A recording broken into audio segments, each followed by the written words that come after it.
I thought I was really good friends with a woman, and only to discover that I was giving so much more than I was receiving.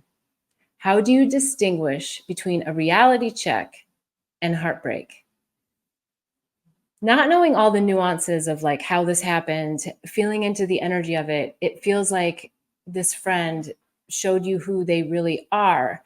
And a lot of times what happens is we have all these expectations of how our friends should be, how they should react, what they should say. And we don't know always where they're at in their mind. So number one, I would really gauge yourself in like where is she or he, yeah, she in her state of mind? Is she in a capacity where she could even respond in the way that I wanted? That's number one. And number two is just touch base with her and say, hey, when this happened, I felt like I was relying on you and you didn't show up for me.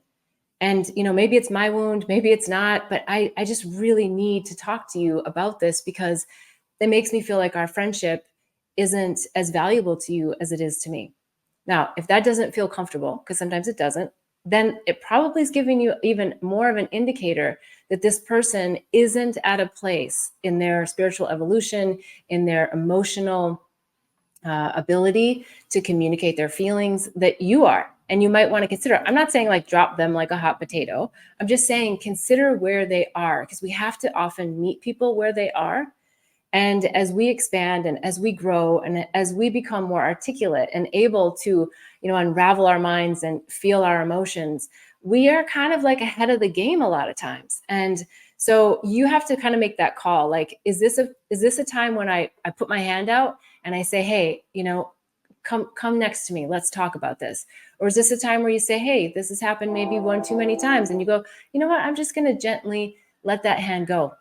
And I'm going to let them do their process and experience their emotions and feel whatever's coming for them, and not go into the fight or flight of like, she's no longer my friend. And I'm not suggesting you're doing that. Again, some of these things are for the collective, that we just want to find it within our hearts, a place of forgiveness for when other people don't show up for us, because oftentimes they're doing the very best they can with what they have at the time.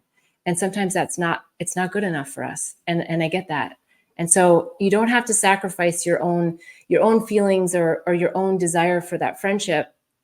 I think you have to let go of the expectations of someone that's just not there, and maybe just not there temporarily, maybe just not there, for other reasons that you don't know about. So feel into how much do you want to really understand them, because when we start to understand them, I think they're going to start to understand you.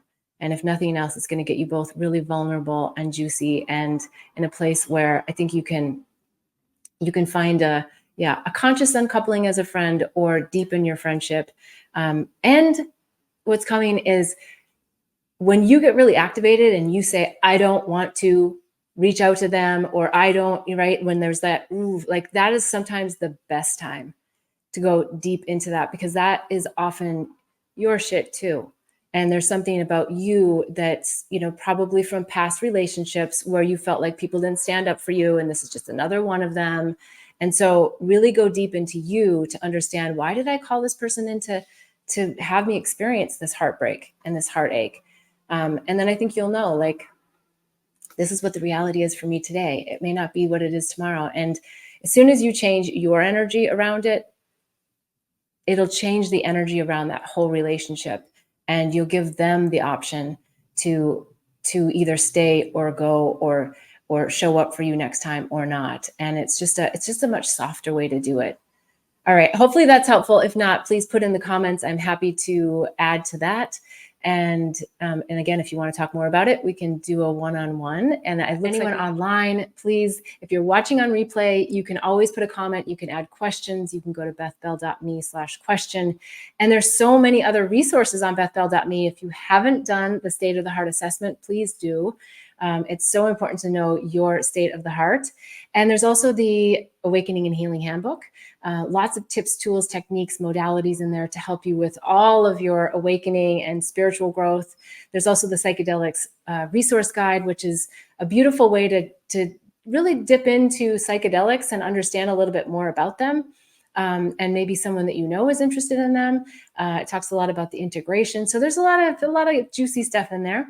And then there's also the herpes handbook, which I love talking about herpes. I can't believe I'm saying that, but I'll say it every week that it's a virus of the mind. We need to release this.